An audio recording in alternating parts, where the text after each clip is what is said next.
कोई टेंशन नहीं, जुलाई में होने वाला है सीटेट। आपको और हमारा दोनों का एक टारगेट रहेगा कि सीडीपी में साइकोलॉजी 30 नंबर की आती है और हम लोग 30 में 30 लाने का, एक मिनट, 30 में 30 लाने का एक प्रोग्राम रहेगा। कोशिश करेंगे कि हाँ ये लेकर के आए। ठीक है, टेंशन नहीं लेनी है, हेडेक नहीं लेना है, क्या होगा इसकी चिंता नहीं करनी है। अभी तक आपको समझ में नहीं आया है, कोई बात नहीं, आज से आपको सब समझ में आएगा और मेरी कोशिश रहेगी कि आपको बेहतर कंटेंट और अच्छे से समझा पाए। ठीक है, अगर ऐसा हम कर पाते हैं तो हमारे लिए भी और आपके लिए भी सही होगा। और ये 100% है कि आप विश्वास बनाइए, आपको सीडीपी से डर भगा देंगे। ठीक है, सीडीपी से डर भगा देंगे। ये आपका तीसरा पार्ट है। अगर इससे पहले के पार्ट 2 नहीं देखे हैं आप तो उसको आप देख लीजिएगा। हंसते रहिए, मुस्कुराते रहिए और क्वेश्चन को लगाते रहिए। और अगर आपके अंदर पॉजिटिव एनर्जी पहले से है तो आप क्वेश्चन को जल्दी लगा देंगे, सही लगा देंगे, सटीक लगा देंगे। अगर आपने ये निर्णय कर लिया है कि हमें 30 में 30 टेट में सीडीपी में लाना है, 30 में 30 मैथ में लाना है, हिंदी में लाना है, मतलब 150 नंबर क्वेश्चन है और 150 में अगर हम 130 प्लस टारगेट रखते हैं तो कोई बहुत बड़ी अचीवमेंट नहीं है, आ सकता है, लेकिन मेहनत भी करनी पड़ेगी, समझना पड़ेगा, कंटेंट समझना पड़ेगा, साइकोलॉजी उसकी समझनी पड़ेगी कि आगे क्या पूछ रहा है, क्या आ रहा है, किस तरीके से हमको लगाना है। मतलब सोच पे भी डिपेंड करता है। साइकोलॉजी तुम्हारी इतनी अच्छी होगी उस तरीके से हम क्वेश्चन को लगा देंगे। ठीक है, चलिए हम लोग पहले क्वेश्चन पे चलते हैं। पहला क्वेश्चन है कि जब बच्चा फेल होता है, यह बाल विकास शिक्षा शास्त्र। ठीक है, तो आप ध्यान रखेंगे सीटेट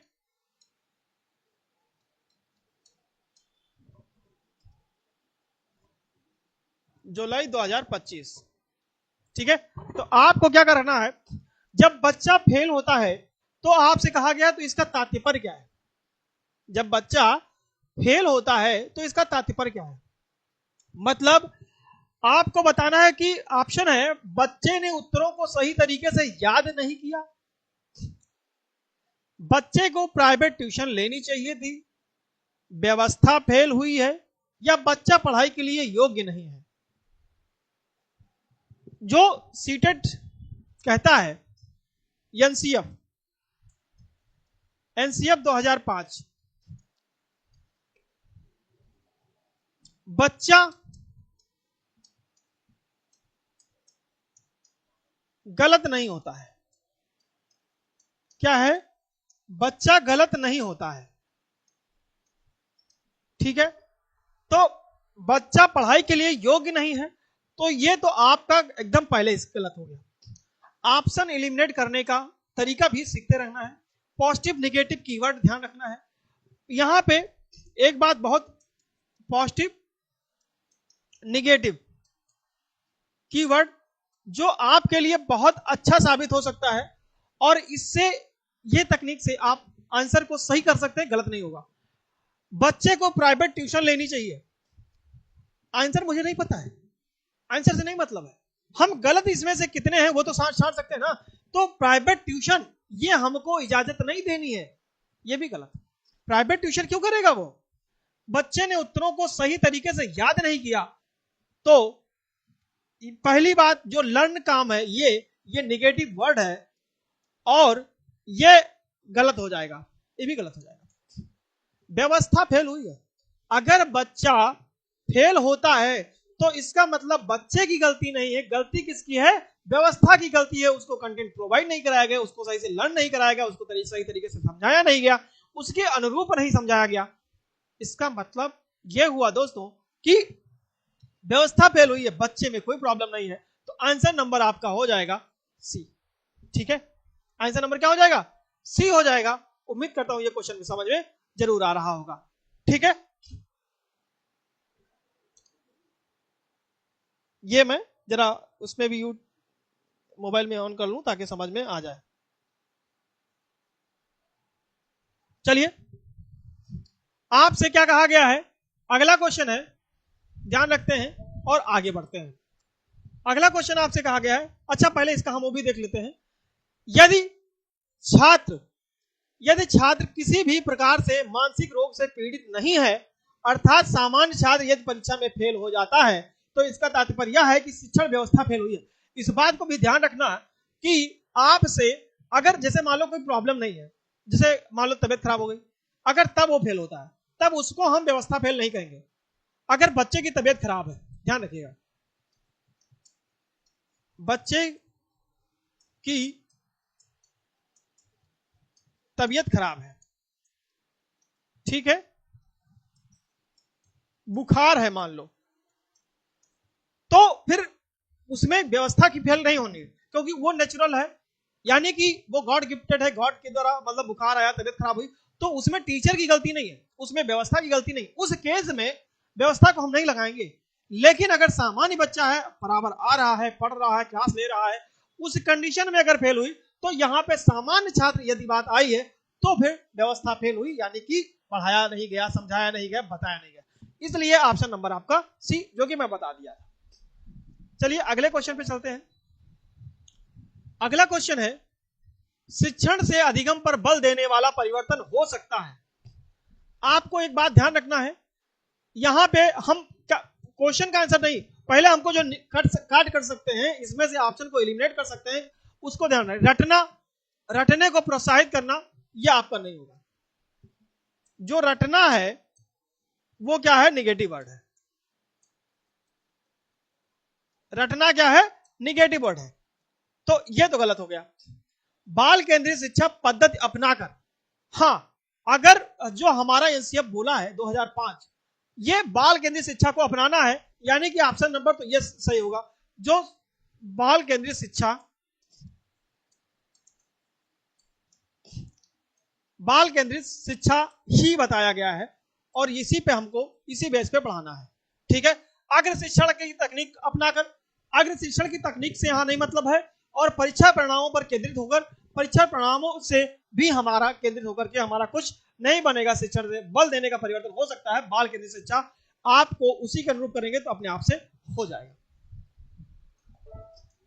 डिस्क्रिप्शन भी हम आपको दिखा देते हैं।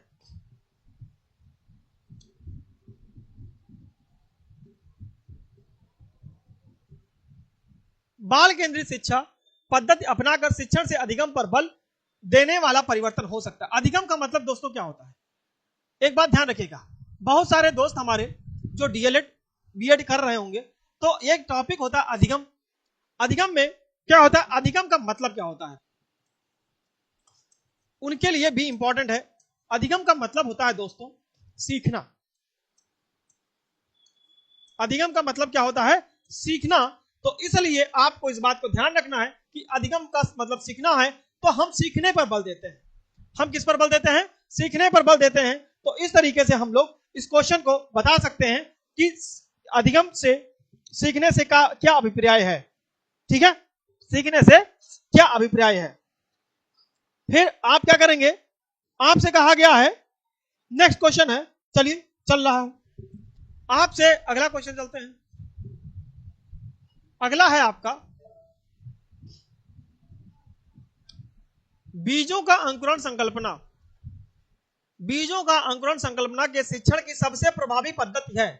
बीजों का अंकुरण संकल्पना के शिक्षण की सबसे प्रभावी पद्धति है, क्या है, विद्यार्थियों द्वारा पौधों के बीज बोना और उसके अंकुरण के चरणों का अवलोकन करना, श्यामपट्ट पर चित्र बनाना और वर्णन करना, बीज की वृद्धि का चित्र दिखाना, विस्तृत व्याख्या करना।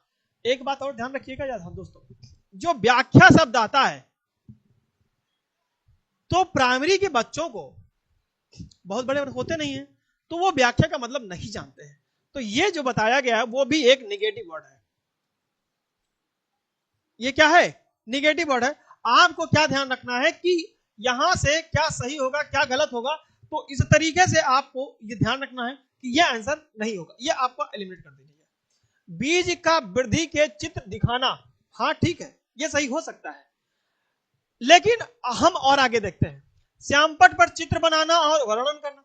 मैंने आपसे बोला कि आपके पास सीटेट में मैक्सिमम क्वेश्चन जो आंसर होते हैं वो सही होते हैं। आपको कौन सा टिक करना है? मोस्ट प्रोबेबली, मोस्ट प्रोबेबली जिसमें प्रोबेबिलिटी ज्यादा हो, जिसमें, तो ये दोनों भी सही है। अगला क्या है? विद्यार्थियों द्वारा पौधे के बीज बोना और उसके अंकुरण को चरणों को अवलोकन करना। यानी कि आप, जैसे मैं छात्र हूं, अगर मैं आप कोई प्रैक्टिकल काम कर रहा हूं तो मुझे ज्यादा बेहतर समझ में आएगा कंपेयर टू किसी के बताने से। बात समझ में? आपको क्या करना है, जैसे आपसे कहा गया कि बेटा ये काम कर लो, तो जब आप खुद काम करोगे, बीज बोने गए, मतलब खेत में भेज दिया गया, चलो कैसे बोते हैं, चलिए आ गया, इस तरीके से बो रहे हैं, ठीक है, तो आपको बेहतर तरीके से समझ में आएगा अगर बताने के अनुसार, ठीक है। अवलोकन करना, अवलोकन का मतलब यहाँ पे क्या होगा कि आपने खुद उसको किया है तो कैसा लग रहा है, कैसे समझ में आया, क्या समझ में नहीं आया। तो इस तरीके से ऑप्शन नंबर आपका ए सही हो जाएगा। विद्यार्थियों द्वारा पौधे के बीज बोना और उसके अंकुरण के चरणों का अवलोकन करना। उनके चरणों का अवलोकन कि मतलब क्या क्या किया जाता है। बीज बोने के लिए हमें क्या करना पड़ेगा? तो बीज बोना है तो हमको क्या करना पड़ेगा? पहले खेत की जुताई करनी होगी। खेत की जुताई करने के बाद में फिर उसको जो है उसमें से जो घास वगैरह होगी वो निकालनी होगी, फिर उसको लाइन बनानी पड़ेगी, फिर उसमें मान लो अगर गन्ना बोना है तो उसकी लाइन होती है, अगर मान लो गेहूं करना है तो उसको, मतलब वो पूरा पैटर्न फॉलो करना। जिस तरीके से जब वो देखेगा तो बच्चे को बेहतर तरीके से समझ में आएगा। इसका मतलब प्रैक्टिकल आप जब करेंगे या प्रैक्टिकल जब आप बच्चे से करवाएंगे तो आपको बेहतर तरीके से, यानी कि बच्चा बेहतर तरीके से समझ में आ जाएगा। ठीक है दोस्तों, तो बात समझ में आई कि नहीं है? इसका मतलब ये ऑप्शन नंबर ए एकदम सही होगा। चलिए अब हम इसका डिस्क्रिप्शन भी देख लेते हैं। देखिए ये एकदम सही है। किसी भी कार्य को यदि प्रयोगात्मक रूप से मतलब खुद करके अगर बच्चा छात्रों द्वारा करवा कर उसका अध्ययन कराया जाएगा तो वह सबसे प्रभावशाली होगा। जैसे छात्रों द्वारा पौधे के बीज बोना और उसके अंकुरण को के चरणों का अवलोकन करना। यानी कि जैसा मैंने बताया सेम आपको इसमें है, और आपसे यही समझना है कि जब बच्चा खुद बोएगा बीज कैसे आ रहा है कैसे नहीं आ रहा है, तो ये आपके लिए इंपॉर्टेंट पार्ट होगा क्वेश्चन को समझना। ठीक है, चलिए आगे चलते हैं। उम्मीद करते हैं ये क्वेश्चन जरूर समझ में आया होगा। नेक्स्ट क्वेश्चन है समावेशी शिक्षा। समावेशी शिक्षा का मतलब क्या होता है? एक बात ध्यान रखिएगा, समावेशी,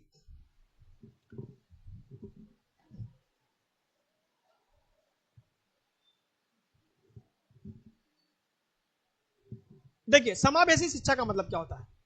समावेशी का मतलब आपको बहुत ध्यान से समझना होगा, ये आपके लिए बहुत इंपॉर्टेंट है। समावेशी शिक्षा, समावेशी शिक्षा का मतलब, समावेशी का मतलब होता है समान, समान तरीके से। अब समान तरीका का मतलब, जैसे विकलांग कोई व्यक्ति है, क्या है? विकलांग कोई छात्र है, ठीक है, या आपको दृष्टि बाधित है, क्या है? दृष्टि बाधित है। ऐसे दोनों छात्रों को अगर सामान्य छात्रों के साथ, बहुत ध्यान से समझिएगा, आंसर तो हम लोग यूं ही निकाल लेंगे, आंसर तो हम यूं ही चुटकियों से निकाल लेंगे। हमको क्या करना है, समझना है कि क्या कहा गया है, किस तरीके से बताया गया है। तो सामान्य छात्रों के साथ, सामान्य छात्रों के साथ क्या बिठाकर, सामान्य छात्रों के साथ बिठाकर एक ही क्लास में, एक ही क्लास में, एक ही क्लास में क्या करना? शिक्षा ग्रहण करना, शिक्षा ग्रहण कराना। यानी कि अब क्या बात कर रहा है कि अब आपको उस बच्चे को भी लगेगा कि मेरे साथ कोई भेदभाव नहीं हो रहा है, भले ही मैं विकलांग हूं या मुझे देखने में प्रॉब्लम है। अगर हम सभी एक क्लास में सारे बच्चों को एक साथ बैठा गया, जैसा व्यवहार सामान्य बच्चों के साथ किया जाता है वैसे ही आपको विकलांग से और दृष्टिबाधित दोनों से किया जा रहा है, तो ऐसे छात्रों को ये अभी कभी आभास नहीं होगा कि मेरे साथ गलत किया जा रहा है। ठीक है, तो उसी को कहते हैं समावेशी, यानी सभी प्रकार के जो स्टूडेंट्स हो उनको एक साथ बिठाया जाता। दूसरी बात, जैसे कोई मान लो बड़े घर का लड़का है और कोई मजदूर घर का लड़का है, लेकिन क्लास में जो उसकी अहमियत है, जो क्लास में उसकी इंपॉर्टेंस है, वो क्या होनी चाहिए? इक्वल होनी चाहिए। क्या होनी चाहिए? इक्वल होनी चाहिए। और ऐसे केस को हम समावेश में कन्वर्ट कर सकते हैं, बता सकते हैं कि ये समावेशी है। समावेशी का मतलब एक विद्यालय है तो उसमें सब तरीके के बच्चे आते हैं, लेकिन एक क्लास में ऐसा नहीं है कि बड़े घर का बच्चा है तो उसको हम अच्छा पढ़ाएंगे, छोटे घर का बच्चा तो अच्छा नहीं पढ़ाएंगे। यानी क्लास में जो क्लास चलेगी वो सबके लिए इंपॉर्टेंस है, बराबर पढ़ाया जाता है। तो आपको बस ये समझना है समावेशी का मतलब। अब हम चलते हैं ऑप्शन पे। ऑप्शन क्या है? कक्षा में विविधता, ये जो वर्ड आया है यही आपको दिखाता है कि चाहे विकलांग हो, चाहे दृष्टिबाधित हो, चाहे सामान्य हो, चाहे किसी भी मंत्री का लड़का हो, चाहे मजदूर का लड़का हो, विविधता मतलब अलग अलग तरीके से लोग आकर के बैठते हैं एक ही क्लास में, एक ही समान तरीके से पढ़ाया जाता है। तो ये कक्षा में विविधता का उत्सव मनाती है। तो ऑप्शन तो आपका एकदम सही है। हम आगे भी चलेंगे। दाखिले संबंधी कठोर प्रक्रियाओं को बढ़ावा देंगे, दोस्तों ये गलत है, क्योंकि मैंने आपसे बताया है कुछ पॉजिटिव और नेगेटिव कीवर्ड होते हैं। तो बच्चों के साथ हमको कठोर व्यवहार नहीं करना है, तो जो कठोर शब्द है वो आपसे क्या हो जाएगा? गलत हो जाएगा, क्योंकि ये नेगेटिव कीवर्ड है। आपको एक बात ध्यान रखना है कि हम नेगेटिव और पॉजिटिव कीवर्ड के साथ चलेंगे तो आपसे गलती कभी नहीं होगी। तो ये नेगेटिव कीवर्ड है, ठीक है। तो हम आपको ये भी बताते चलेंगे, और ऑप्शन नंबर इसका यहाँ पे ये गलत हो जाएगा। तथ्यों की शिक्षा से संबंधित, तथ्यों की कोई शिक्षा से संबंधित यहाँ पे नहीं है, तो यानी कि ये भी गलत है और ये भी गलत है। हाशिए पर स्थित वर्गों से शिक्षकों को सम्मिलित करने संबंधित है। तो भैया हाशिए पर स्थित वर्गों से शिक्षकों को सम्मिलित करने का संबंधित यहाँ से कोई रिलेशन नहीं है। आपको समावेशी शिक्षा की बात कर रहा है, और कक्षा में विविधता का उत्सव मनाती है, यानी कि कोई भी क्लास चल रही है तो उसमें समान तरीके से, यानी पहला ऑप्शन आपका सही हो जाएगा। उम्मीद करता हूं कि एक क्वेश्चन आपको सही तरीके से समझ में आया होगा, और अगर आपको थोड़ा सा भी लग रहा है कि अच्छा है तो एक बार लाइक जरूर कर दीजिए, ठीक है। चलिए हम लोग अगले क्वेश्चन पे चलते हैं, और उससे पहले हम लोग इसका डिस्क्रिप्शन देख लेंगे कि क्या बताया गया है। चलिए पहला क्वेश्चन, ऑप्शन सही था पहला। क्या कहा गया है? शिक्षा का समावेशीकरण यह बताता है कि विशेष शैक्षणिक आवश्यकताओं की पूर्ति के लिए एक सामान्य छात्र और एक दिव्यांग छात्र को समान शिक्षा प्राप्ति के अवसर मिलने चाहिए। जैसा कि अभी मैंने बताया था, दिव्यांग हो, दृष्टिबाधित हो, या किसी बड़े घर का, मतलब एक कोई एग्जाम्पल नहीं, एग्जाम्पल में बहुत सारे आ जाते हैं। तो आपको इस बात का ध्यान रखना है कि ऐसे छात्रों के साथ हमें, मतलब ये जो होंगे वो समावेशी शिक्षा के पार्ट होंगे। आगे क्या कहा गया है? पहले समावेशी शिक्षा की परिकल्पना सिर्फ विशेष छात्रों के लिए की गई थी। मतलब पहले जो हुआ करता था वो विशेष छात्रों के लिए दिया जाता है, लेकिन जो इस टाइम की बात कर रही है वो सबको समान अवसर प्राप्त करता है, प्रदान किया जाता है। तो उम्मीद करता हूं दोस्तों कि ये आपको समझ में जरूर आया होगा। चलिए अब यहां बात की आधुनिक काल में, तो यानी कि इस टाइम की जो बात चल रही है वो अभी क्या है, ठीक है। चलिए हम लोग अगले वाले क्वेश्चन पे चलते हैं। अगला क्वेश्चन है,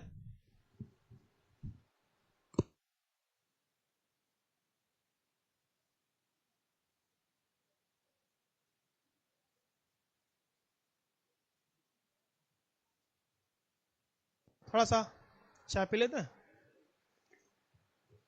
आप लोग इसको पढ़िए।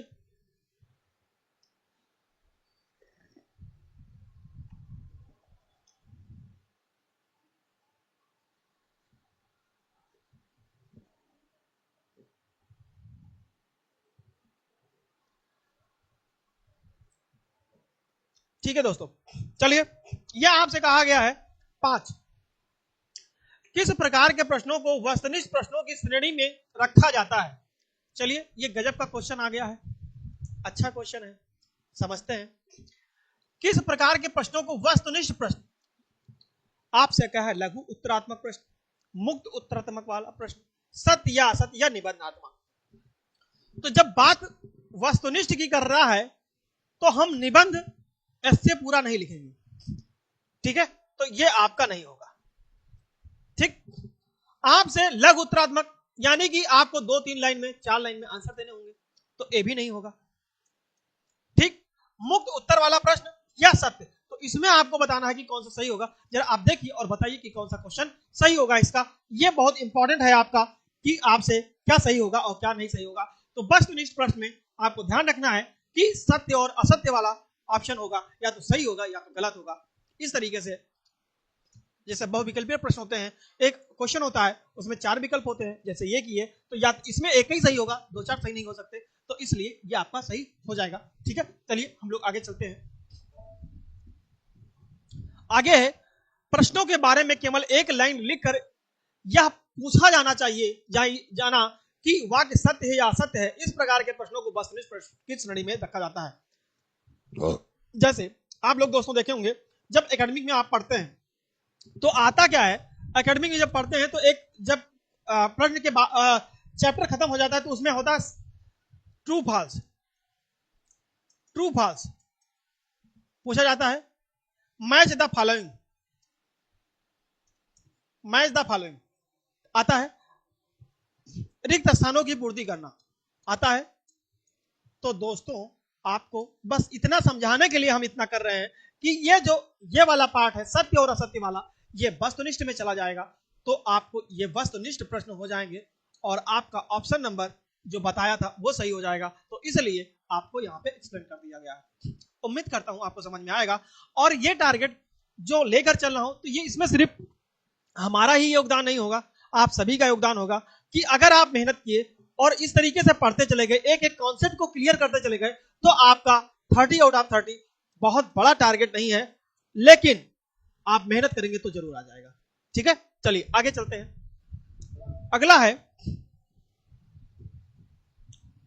अगला है आपसे कहा गया है 6 नंबर क्वेश्चन, आपसे कहा है निम्नलिखित में से कौन सी प्रगतिशील शिक्षा की विशेषता है। प्रगतिशील शिक्षा की विशेषता क्या है, आइए ऑप्शन पे चलते हैं। केवल प्रस्तावित पाठ्य पुस्तक पर आधारित होने, देखो हमको पहले कट करना है बहुत बार बार। जो केवल वर्ड है, जो केवल शब्द है वो निगेटिव है, गलत हो जाएगा, ये निगेटिव कीवर्ड है, ये निगेटिव कीवर्ड है। तो आपको ये बात ध्यान रखना होगा कि इसमें से कौन सही है और कौन सा गलत है। तो हमें ऐसे प्रश्न को तो तुरंत ऑप्शन को मतलब एलिमिनेट कर देना है जो हम अच्छी तरीके से समझते हैं, तो वो धीरे धीरे आएगा। पीवाईक्यू सॉल्व करते रहेंगे तो आपको समझ में आता रहेगा। ठीक है, नेक्स्ट है परीक्षाओं में अच्छे अंक प्राप्त करने पर बल। अगर हम प्रगतिशील शिक्षा परीक्षाओं में अच्छे अंक प्राप्त करने हैं तो आपको अच्छे अंक लाना, आप चीट करके भी ला सकते हैं, नकल करके भी ला सकते हैं और आप मेहनत करके भी ला सकते हैं। तो सिर्फ और सिर्फ परीक्षाओं में अच्छे अंक प्राप्त करना ही प्रगतिशील शिक्षा की विशेषता नहीं है। ठीक है, आगे चलते हैं। बार बार ली जाने वाली परीक्षाएं, समय सारणी और बैठने की व्यवस्था में लचीलापन होना चाहिए। दोस्तों अगर बच्चे को समझाना है तो उसके साथ फ्लेक्सिबिलिटी होनी चाहिए, लचीलापन होना चाहिए। तो आपका समय सारणी के अनुसार बैठने की व्यवस्था में लचीलापन होना चाहिए। और आपको ये बात ध्यान रखना पड़ेगा, जो लचीलापन है, जैसे ये लचीला जो पन है जो बताया गया है, ये क्या है, ये पॉजिटिव कीवर्ड है। ये क्या है, पॉजिटिव कीवर्ड है। आपको इस बात को ध्यान रखना होगा कि आपको पॉजिटिव और नेगेटिव कीवर्ड के साथ हम लोग चलेंगे तो यहां फ्लेक्सिबिलिटी बच्चों के लिए इंपॉर्टेंस है, पॉजिटिव है, इसलिए ऑप्शन नंबर डी होगा सही। बार बार ली जाने वाली परीक्षाएं ये नहीं होगा, यानी ये और ये दोनों गलत हैं। तो आपको उम्मीद करता हूं ये क्वेश्चन जरूर समझ में जरूर आया होगा। ठीक है, चलिए हम लोग आगे चलते हैं। देख लीजिए आप, डी है प्रगतिशील शिक्षा से तात्पर्य है कि विषय वस्तु को समय सारणी के अनुसार पढ़ाने में लचीलापन एवं छात्रों के बैठने की व्यवस्था में लचीलापन लाना चाहिए। अगर हम लोग ऐसा करते हैं, और ऐसा करना ही चाहिए, तो यही करना होगा, क्योंकि एनसीएफ भी 2005 में भी यही बताया गया है। और साथ साथ आपको बच्चों के अनुसार चलेंगे तो बच्चों को समझ में आएगा और बच्चे आप मतलब आगे बढ़ने में मतलब आगे बढ़ सकते हैं। ठीक है, तो आपका यह आंसर सही हो जाएगा। आगे हम लोग चलते हैं। अगला क्वेश्चन है, एक शिक्षक प्रश्न पत्र बनाने के बाद यह जांच करता है कि क्या प्रश्न परीक्षण के विशेष उद्देश्यों की परीक्षा ले रहे हैं, वह मुख्य रूप से प्रश्न पत्र की या के बारे में चिंतित है। सॉरी, आपको यह बताना है कि इसमें से 7 नंबर जो क्वेश्चन है वो आपका कौन सा होगा और कौन सा सही है। ठीक है, तो अब आप बताइए, मुख्य रूप से प्रश्न पत्र के बारे में संपूर्ण विषय वस्तु को शामिल करना। हाँ, संपूर्ण विषय वस्तु शामिल होना होगा तभी जाकर के आप उसके मतलब जांच कर सकते हैं या जो भी उसके बारे में बताया गया है। प्रश्नों के प्रकार, विश्वसनीयता और वैधता, तो ये आपके नहीं होंगे, ये आपका नहीं होगा।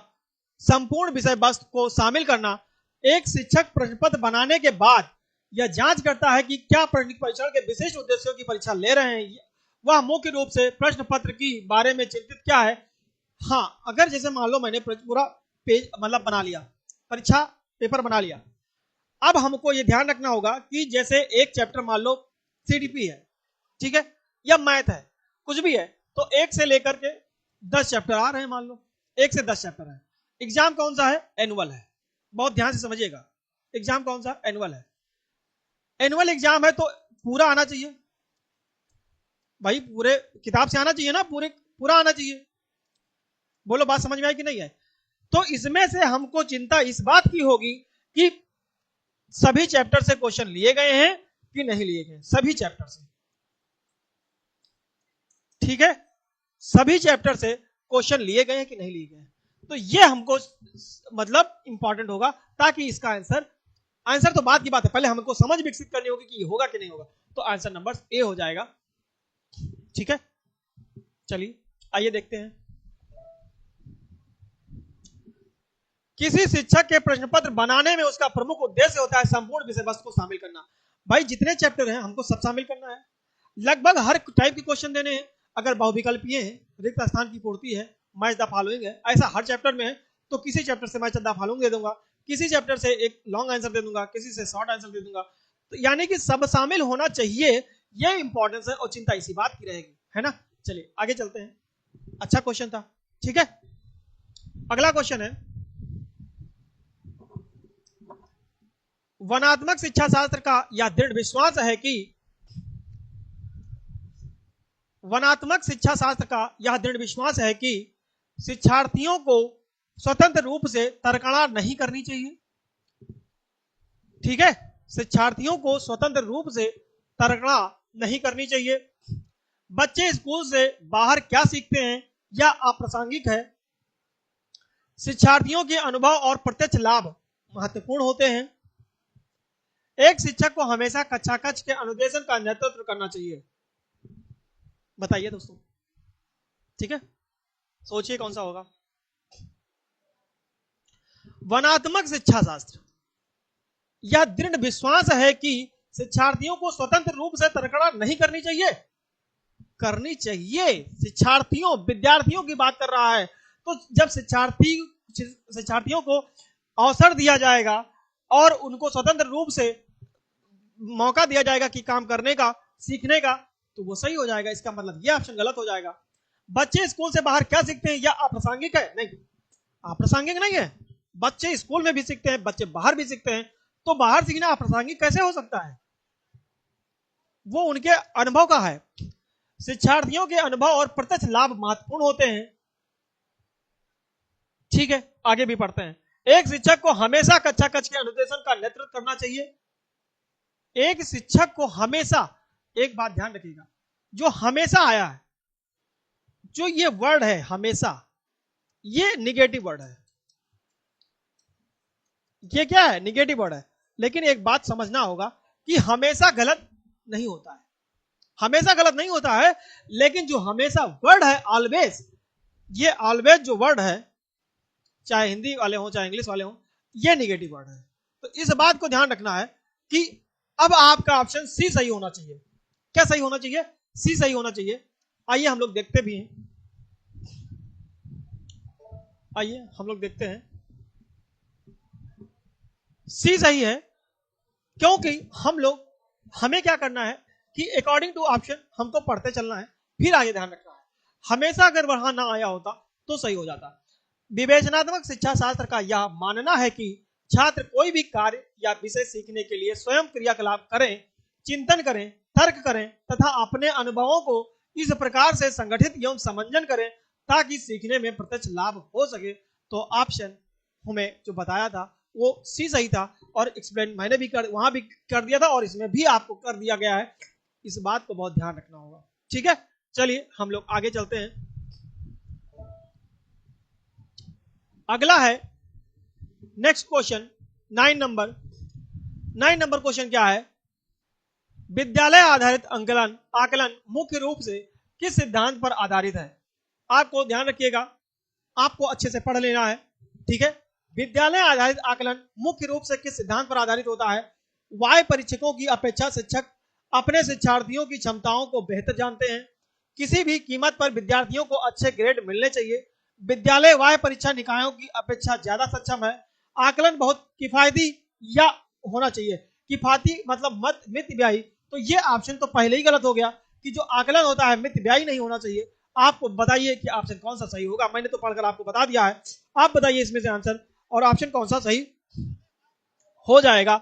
आप जरा देखिए और इसमें देखिए क्या ऑप्शन सही हो सकता है। ठीक है,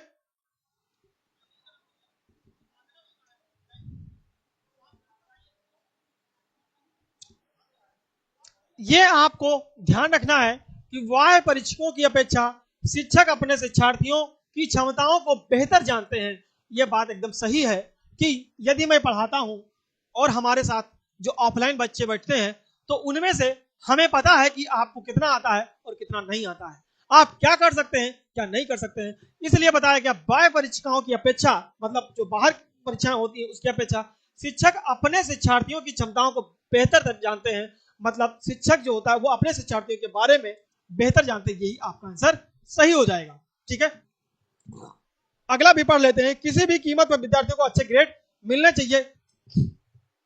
किसी भी कीमत पर मतलब क्या होता है? किसी भी कीमत पर, ये गलत है, ये निगेटिव वर्ड है, ये निगेटिव वर्ड है, ऐसा नहीं हम कह सकते हैं। विद्यालय वाह्य परीक्षा निकायों की अपेक्षा ज्यादा सक्षम है। विद्यालय वाह्य परीक्षाओं निकायों की अपेक्षा, यह भी तरीका सही नहीं है। वाह्य जो परीक्षाएं होती हैं उससे विद्यालय ज्यादा सक्षम है, ऐसा नहीं कह सकते हैं। और आकलन ये तो पहले निगेटिव था। ठीक है, तो इसलिए ऑप्शन नंबर आपका ए सही हो जाएगा। ठीक है, हम लोग अगले क्वेश्चन पे चलते हैं, पहले इसको देख लेते हैं। विद्यालय आधारित आकलन विद्यार्थियों की कमजोरियों को पहचान कर उसमें सुधार करने का एक प्रक्रिया है। जैसे मान लो बच्चे हम पढ़ा रहे हैं, ठीक है, और अगर बच्चे गलतियां कर रहे हैं तो बच्चों जो छात्र गलती कर रहे हैं, जो छात्र गलती कर रहे हैं उसे सुधारा जा सकता है। बोलो, उसे किया जा सकता है? सुधारा जा सकता है, सुधारा जा सकता है। इस प्रक्रिया में विद्यालय के शिक्षक अपने छात्रों का आकलन करते हैं, क्योंकि अपने छात्रों को अच्छी प्रकार से समझने का प्रयास करते हैं। क्योंकि जो छात्र होता है वो अपने टीचर को अच्छे से समझता है और जो अध्यापक होता है वो अपने बच्चों को अच्छे समझता है, क्योंकि उनका जो कॉम्बिनेशन होता है वो एग्जैक्ट, क्योंकि वो एक दूसरे से पढ़ने मिलते हैं, उसमें क्या कमी रह गई है, क्या सुधार करने की जरूरत है, क्या करना चाहिए क्या नहीं करना चाहिए, ये सारी चीजें यहाँ आ जाती हैं। इसलिए आपको समझ में जरूर आया होगा। चलिए हम लोग अगले पे क्वेश्चन पे चलते हैं। अगला है 10 नंबर है। शिक्षार्थी व्यक्तिगत भिन्नता प्रदर्शित करते हैं। जो शिक्षार्थी हैं वो व्यक्तिगत भिन्नता प्रदर्शित करते हैं, अतः शिक्षक को जो विद्यार्थी हैं वो शैक्षिक व्यक्तिगत भिन्नता प्रदर्शित करते हैं। मान लो 10 छात्र हैं, कितने छात्र हैं? 10 छात्र हैं, तो क्या 10 छात्र एक जैसे होंगे? ये जो है वो अलग अलग होंगे, ये जो है अलग अलग होंगे। बात को ध्यान रखिएगा, हाँ, ऑप्शन से हमें नहीं मतलब है, हमको क्या करना है समझाना है, फिर हम ऑप्शन पे आएंगे, क्योंकि ये जो व्यक्तिगत भिन्नता है उसके बारे में जानना है।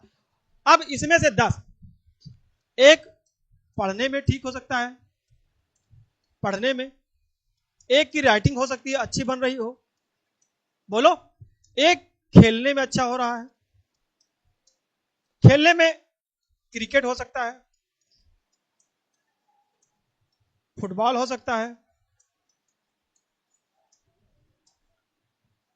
कबड्डी हो सकता है,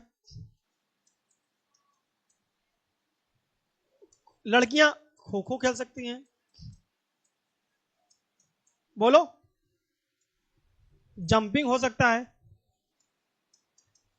अच्छा अब आप ये बताओ, जैसे मान लो मैंने 10 छात्र लिए, सबका अलग अलग है कि नहीं है, पढ़ने वाले भी हैं, लिखने वाले भी हैं, खेलने वाले भी हैं, मतलब करते तो सारे एक काम है, पढ़ाई तो करते ही करते हैं, लेकिन व्यक्तिगत भिन्नता, किसी कोई चीज लिखनी राइटिंग बहुत अच्छी होती है, कोई पढ़ने में भी बहुत अच्छा होता है, किसी को स्पेशल खेल खेलने में भी बहुत अच्छा है। स्पेशल खेल मतलब जैसे क्रिकेट है तो क्रिकेट में बहुत अच्छा है, खेलता है, फुटबॉल भी, खो खो भी खेलता है, लेकिन क्रिकेट में बहुत अच्छा है।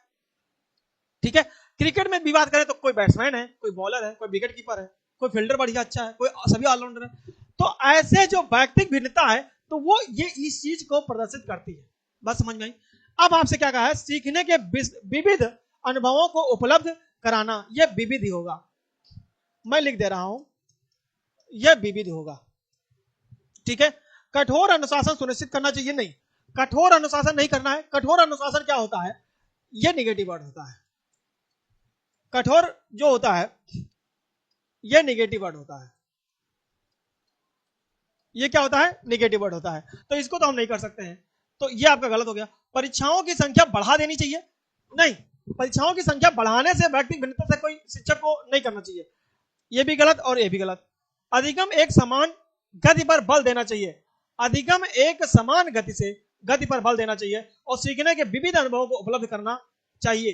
तो एक जैसे जो विविध वर्ड है, जैसे सही तो बी भी, सही तो डी भी है, दो तो एलिमिनेशन हो गए, दो से नहीं मतलब है, लेकिन जो दो सही है उसमें हमको क्या ध्यान है, मतलब सही डी भी है, लेकिन जो ये विविध वर्ड आया है वो एक पॉजिटिव वर्ड है और हमको इसी को लेके चलना है, इसलिए ऑप्शन नंबर ए सही हो जाएगा। ठीक है, बात समझ में आई कि नहीं? तो इस तरीके से हमको क्वेश्चन को सॉल्व करना होगा ताकि आपको बेहतर तरीके से समझ में आ जाए। चलिए हम लोग आगे चलते हैं। आगे यदि शिक्षार्थी व्यक्तिगत भिन्नता प्रदर्शित करते हैं, यदि शिक्षार्थी व्यक्तिगत भिन्नता प्रदर्शित करते हैं तो शिक्षक को जितना भी सिखाने की तरीकों के बारे में ज्ञात हो उसे सभी प्रकार के अनुभवों को उपलब्ध कराना चाहिए। जैसे मैं पढ़ा रहा हूं तो एक क्वेश्चन में जो पैटर्न बन सकते हैं, जिस तरीके से मैं समझा सकता हूं, जो भी उदाहरण ला सकते हैं, उन सभी को प्रयास करना, यहां बताना, रिप्रेजेंट करना, ये एक क्वालिटी होती है ताकि बच्चों को बेहतर तरीके से समझ में आ जाए। ठीक है, इसलिए सभी प्रकार के अनुभवों को उपलब्ध कराना ये इंपॉर्टेंस होता है। जैसे बच्चा छोटा क्लास में पढ़ रहा है, हम लोग बाहर चलते हैं, तो बाहर यानी बच्चे जब क्लास में आता है तो बाहर से ही आता है, तो उसके बारे में, उसके जो उसको प्रतीत होता है, जो अनुभव किया हो, अगर हम उसके बारे में लेकर के मतलब बताएंगे तो बच्चा बेहतर तरीके से सीखेगा। इसलिए ये इंपॉर्टेंट पार्ट है कि इसका क्या होगा, वो अनुभव को बहुत मायने रखता है। चलिए हम लोग अगले पे चलते हैं। अगला है निम्नलिखित में से कौन सा विकास का सिद्धांत है? निम्नलिखित में से कौन सा विकास का सिद्धांत है? सभी को विकास दर समान नहीं होती, यह बात तो सही है, विकास दर सभी की समान नहीं होती। चलिए हम आगे चलते हैं। अभी विकास हमेशा रेखीय होता है, यह निरंतर चलने वाली प्रक्रिया नहीं है, विकास की सभी प्रक्रियाएं अंतर संबंधित नहीं है। तो एक बात ध्यान रखिएगा, विकास जो है, एक आपका टॉपिक आता है इसमें साइकोलॉजी में, वृद्धि और विकास, वृद्धि और विकास। आपको ध्यान रखना है कि इसमें जो डिफरेंसेस होते हैं इससे कई क्वेश्चन बनते हैं। तो जो विकास है वो निरंतर चलने वाली प्रक्रिया है। क्या है? निरंतर चलने वाली प्रक्रिया है, निरंतर। और यहां कहा है प्रक्रिया नहीं है, तो ये तो गलत हो जाएगा। ठीक है, विकास की सभी प्रक्रियाएं अंतर संबंधित नहीं है, नहीं दोस्तों, अंतर संबंधित ही होती हैं, ये भी गलत होना चाहिए। जरा इसका सलूशन वो देखते हैं क्या कहा गया है। हाँ, विकास की प्रक्रिया अविराम गति से निरंतर चलती रहती है। जैसे मैंने कहा विकास निरंतर चलने वाली प्रक्रिया है, पर यह गति कभी तीव्र व कभी मंद होती है। यह कभी धीमी हो सकती है, कभी तेज हो सकती है। उदाहरण, शरीर के कुछ भागों का विकास तीव्र गति से और कुछ मंद गति से होता है। तो यह प्रोसेस चलता रहता है। इसलिए अब आपको क्या करना होगा, सभी विकास दर समान नहीं होता है, तो यह बात ध्यान रखना। जैसे ये तो मैंने कहा था, ये कट कर दीजिए, ये आपको कट कर देना, निरंतर चलने वाली प्रक्रिया नहीं है, तो ये तो गलत है। विकास सभी प्रक्रिया अंतर संबंधित, क्या कहा था, अंतर संबंधित होती हैं, अंतर संबंधित होती हैं, और ये कहा है नहीं है, तो ये भी गलत हो जाएगा। विकास हमेशा रेखीय होता है, ये जो वर्ड आया अभी, आप अगर एलिमिनेशन करना चाहते तो जो हमेशा वर्ड आता है, ये मैंने आपको सिखाया है कि हमेशा निगेटिव वर्ड होता है, हमेशा निगेटिव वर्ड होता है, इसलिए ये गलत हो जाएगा। अब आपका ए ऑप्शन बचा तो वो सही हो जाएगा। सभी का विकास दर समान नहीं होता है, मतलब कभी किसी को जल्दी समझ में आ जाता है, कभी कोई अंग जल्दी विकसित हो जाता है किसी बच्चे का, तो वो समान नहीं होता है, इसलिए ऑप्शन नंबर ए सही हो जाएगा। ठीक है, अगला चलते हैं।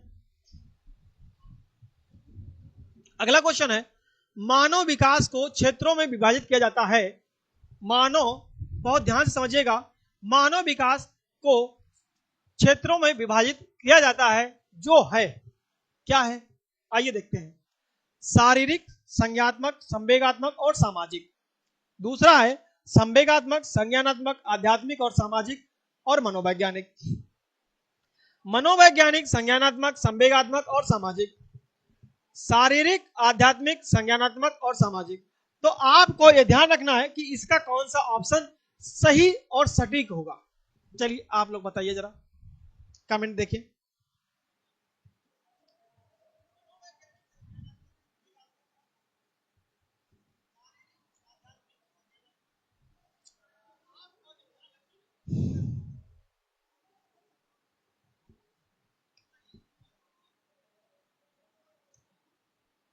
चलिए आप क्या करेंगे, इसमें से आपको मनोवैज्ञानिक, संज्ञानात्मक, संवेगात्मक और सामाजिक, ये आपका सही होगा।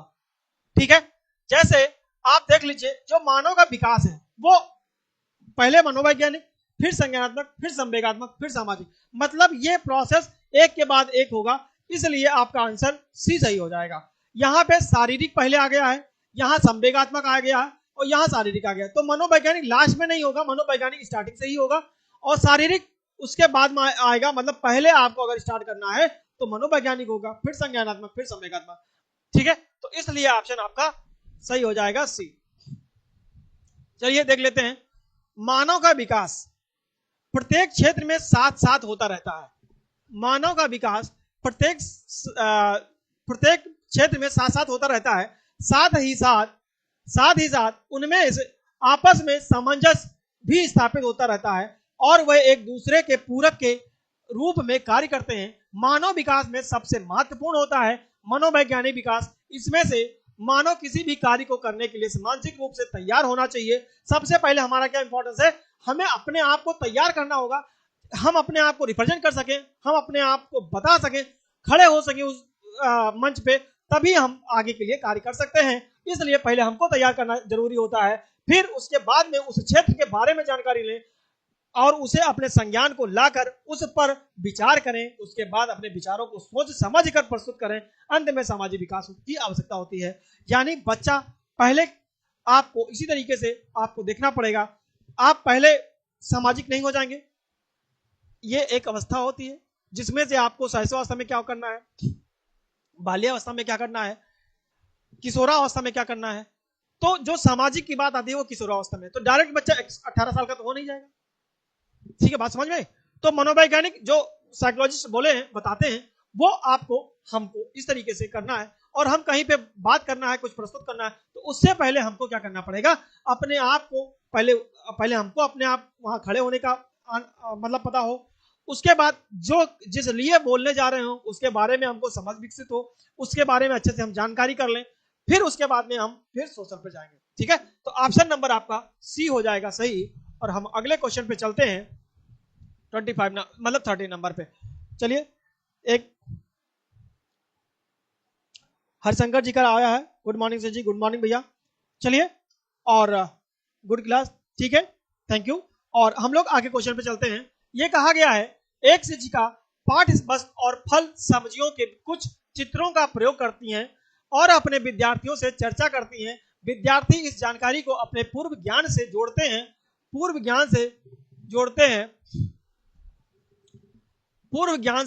हैं और पोषण की संकल्पना को सीखते हैं। यह उपागम पर आधारित है। मतलब ये किस पर आधारित है, यह आपसे कहा गया है। तो किस पे? अधिगम के शास्त्रीय अनुबंधन, पुनर्बलन के सिद्धांत, अधिगम के सक्रिय अनुबंधन या ज्ञान के निर्माण। तो आपको ध्यान रखना है कि अधिगम के शास्त्रीय अनुबंधन, पुनर्बलन, और ये इस पे अलग अलग साइकोलॉजिस्ट ने अलग अलग तरीके से इस पर विचार किया है और दिया है। ठीक है, तो आपको क्या हो जाएगा, यहां ऑप्शन नंबर आप देख लीजिए एक बार, ये कहा गया है ज्ञान के निर्माण को अच्छे तरीके से छात्र के मस्तिष्क में स्थापित करना, उसका चित्र बनाकर उसके बारे में चर्चा करना, और साथ साथ उन्हें अच्छी तरीके से समझाया जा सकता है। साथ ही विषय वस्तु को उनके पूर्व ज्ञान से जोड़ा जाता है। अगर बच्चे को, जैसे बच्चा क्लास 3rd में है, तो हमें उसको पहले 2 के बारे में और अच्छे से एक्सप्लेन करना है, क्योंकि 2 जो है वो 2 के बारे में जानता होगा, क्लास 2 के बारे में जानता होगा, तो हम उससे रिलेट करके अगर 3rd वाले को पढ़ाएंगे, जब 3rd में हो गया है, तो वो उसके लिए अच्छा होगा और वो अच्छे से समझ में आएगा। इस प्रकार की प्रक्रिया को ज्ञान के निर्माण के रूप में भी जाना जाता है। तो ये एक बेहतर तरीका होता है जिससे आप क्वेश्चन को लगा सकते हैं। ठीक है, तो आपका जो आंसर नंबर हो जाएगा वो हो जाएगा डी, ज्ञान के निर्माण। और ज्ञान के निर्माण में आपका ऑप्शन नंबर डी हो जाएगा। अधिगम के शास्त्रीय अनुबंधन और पुनर्बलन, अधिगम के सक्रिय अनुबंधन, ये साइकोलॉजिस्ट हैं जिन्होंने दिया था, तो उसको मैं एक्सप्लेन करूंगा बाद में। इस आंसर आपका डी हो जाएगा। चलिए हम लोग अगले क्वेश्चन पे चलते हैं। अगला है नेक्स्ट 14 नंबर। जब बच्चे की दादी उसकी मां की गोद से लेती है, बहुत ध्यान से समझिएगा, जब बच्चे की दादी उसे उसकी मां की गोद से लेती है तो बच्चा रोने लगता है। बच्चा के कारण रोता है, मतलब बच्चा क्यों रोता होगा, जैसे अपनी मां के गोद में है, अब वो जो है उसकी जब दादी लेती है तो वो रोने लगता है। अच्छा, ऐसा होता क्यों है?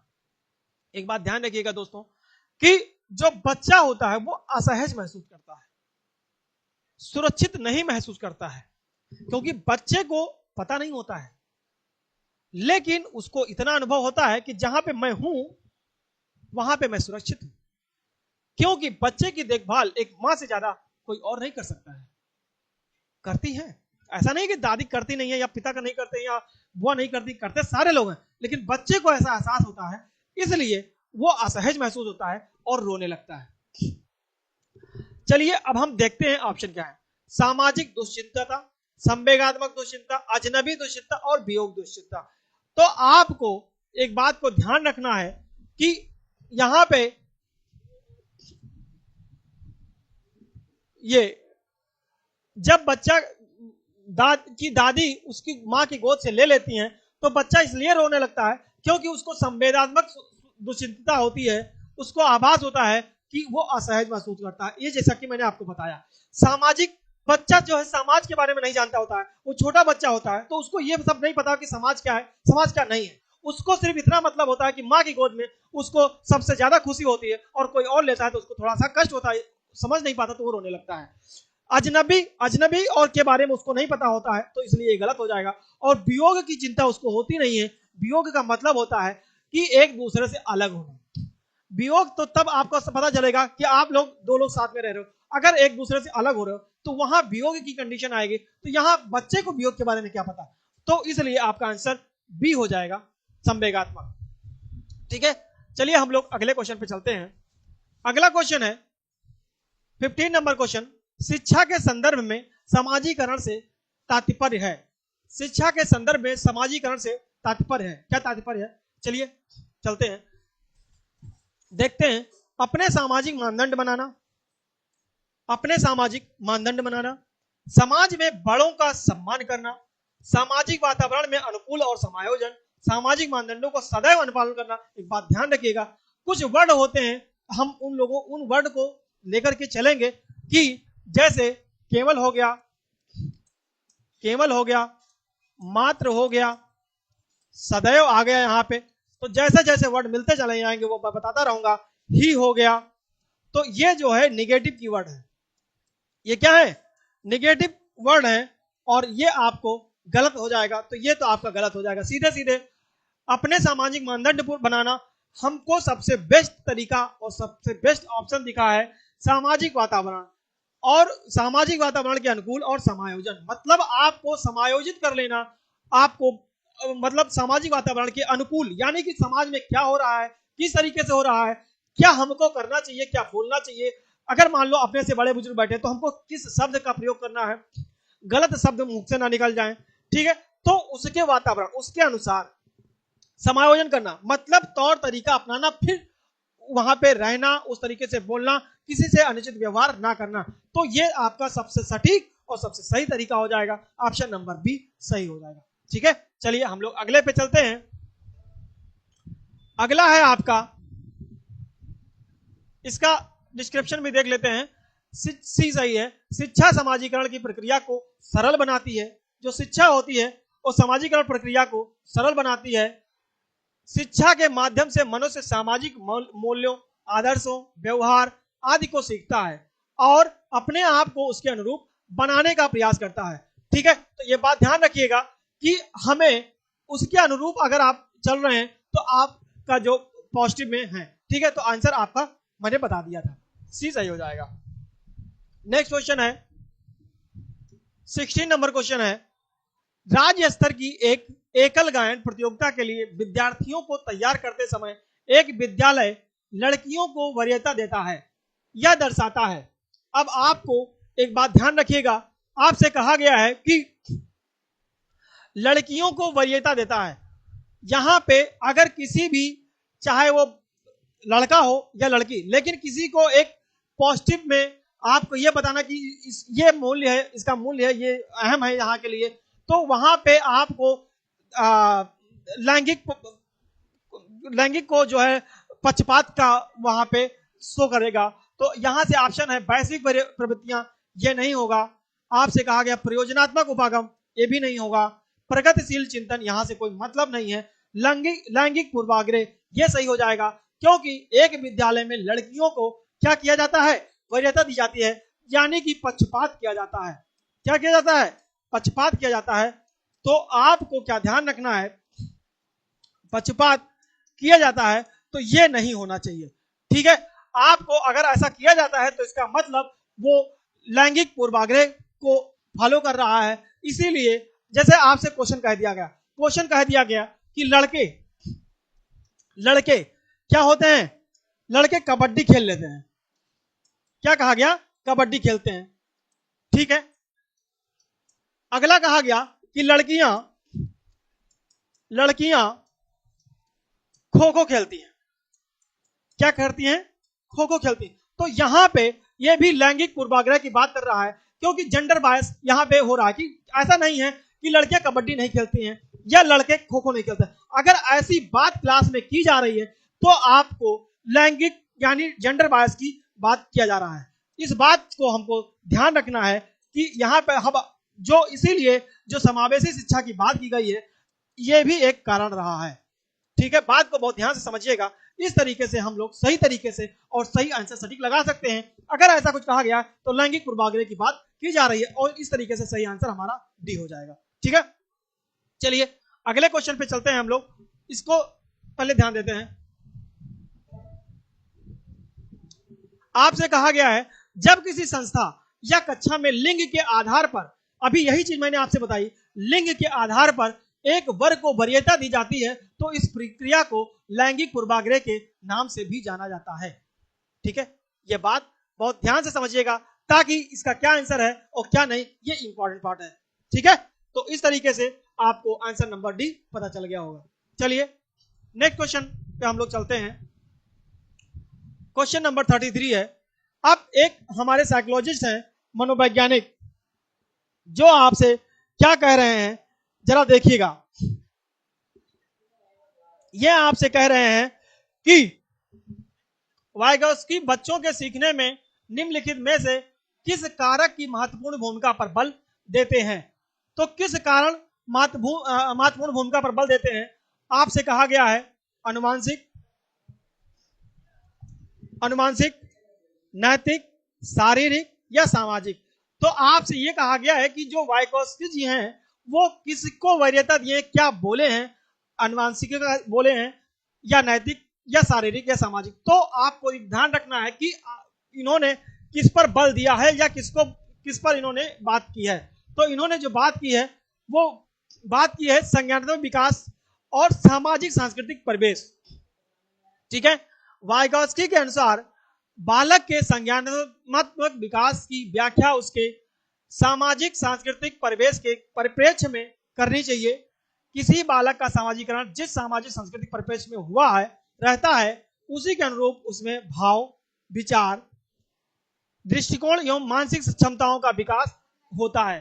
ठीक है, तो जो आपका आंसर होगा वो होगा आपका डी। ये आपका क्या हो जाएगा? डी।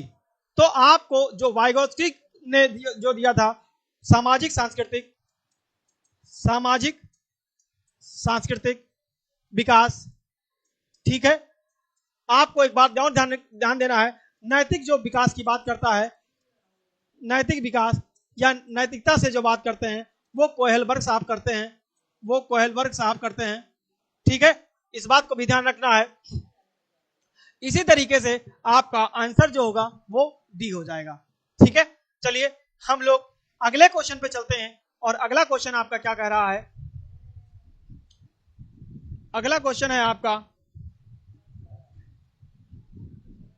यह है, एक शिक्षिका अपने शिक्षार्थियों की विभिन्न अधिगम शैलियों को संतुष्ट करने के लिए वैविध्यपूर्ण कार्यों का उपयोग करती है। आपसे क्या कहा गया है कि एक शिक्षिका अपने शिक्षार्थियों की विभिन्न अधिगम शैलियों को संतुष्ट करने के लिए वैविध्यपूर्ण कार्यों का उपयोग करती है। वह से प्रभावित होती है, मतलब वो किससे प्रभावित होती है ये बात बताना है। तो कोहेलबर्ग के नैतिक विकास, जैसे अभी मैंने बताया था, तो कोहेलबर्ग का नैतिक विकास, तो नैतिक विकास का सिद्धांत किसने दिया था? नैतिक विकास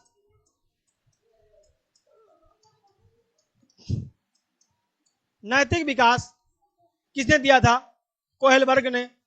ठीक है, मैं भी लिख दे रहा हूं और आप भी लिखिए ताकि आपको समझ में आए। कोहेलबर्ग, बहुबुद्धि का सिद्धांत, बहुबुद्धि का सिद्धांत किसने दिया था? गार्डनर साहब ने दिया था, गार्डनर जी ने दिया था। ठीक है, वाइगोस्की ने किसका दिया था? ध्यान रखिएगा, वाइगोस्की ने क्या किया था? सामाजिक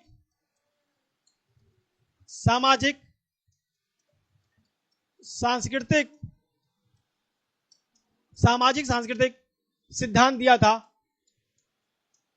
ठीक है, और इसके साथ साथ पियाजे के संज्ञानात्मक, जो पियाजे जी थे, वो पियाजे जी जो थे संज्ञानात्मक सिद्धांत। ठीक है, तो ये लिखा हुआ है, लिखा रहने से नहीं मतलब है, आपको खुद पेन चलानी होगी तब आपको समझ में आएगा। संज्ञानात्मक विकास का सिद्धांत। ठीक है, तो ये आपको ध्यान रखना होगा। अब आपसे कहा गया है, एक शिक्षिका अपने शिक्षार्थियों के विभिन्न अधिगम शैलियों का संतुष्ट करने के लिए वैविध्यपूर्ण कार्यों का उपयोग करती है। वह से प्रभावित है। इन चारों में से किससे प्रभावित है? ये इंपॉर्टेंट है कि इसमें से जो आंसर होगा वो किसका जो है इसमें सटीक और सही तरीके से बैठेगा। ठीक है, तो ये आपको बताना होगा कि इसमें से कौन सा आपको सही होगा। तो जो गार्डनर होंगे, गार्डनर का बहुबुद्धि सिद्धांत आपका एक शिक्षिका के अपने शिक्षार्थियों के विभिन्न अधिगम शैलियों से संतुष्ट करने के लिए वैविध्यपूर्ण कार्यों का उपयोग करती है। वो प्रभावित होती है, वो होती है गार्डनर के। तो आपको ये ध्यान रखना है। चलिए इसका हम डिस्क्रिप्शन भी देख लेते हैं और क्लास को यहीं पे ब्रेक करेंगे ताकि हम अगली क्लास कर लेंगे इसकी के आगे। गार्डनर के बहुबुद्धि सिद्धांत के अनुसार बुद्धि का स्वरूप एकांगी ना होकर बहुकारकीय होता है। तो बहुकारकीय मतलब कई तरीके से शिक्षा ग्रहण कर जाती है। जिस प्रकार से शिक्षिका अपने शिक्षार्थियों को विभिन्न अधिगम शैलियों से संतुष्ट करने के लिए वैविध्यपूर्ण कार्यों का उपयोग करती है, उससे प्रतीत होता है कि वह गार्डनर के बहुबुद्धि सिद्धांत से प्रभावित है। ठीक है, क्योंकि वो बहुबुद्धि की बात करता है, इसलिए ये आपका ऑप्शन बी था, सही हो जाएगा। ठीक है, तो आज यहीं तक रखते हैं और अगर आपको थोड़ा सा भी समझ में आया तो आप एक बार लाइक जरूर कर दीजिए। ठीक है, थैंक यू, जय हिंद, जय भारत।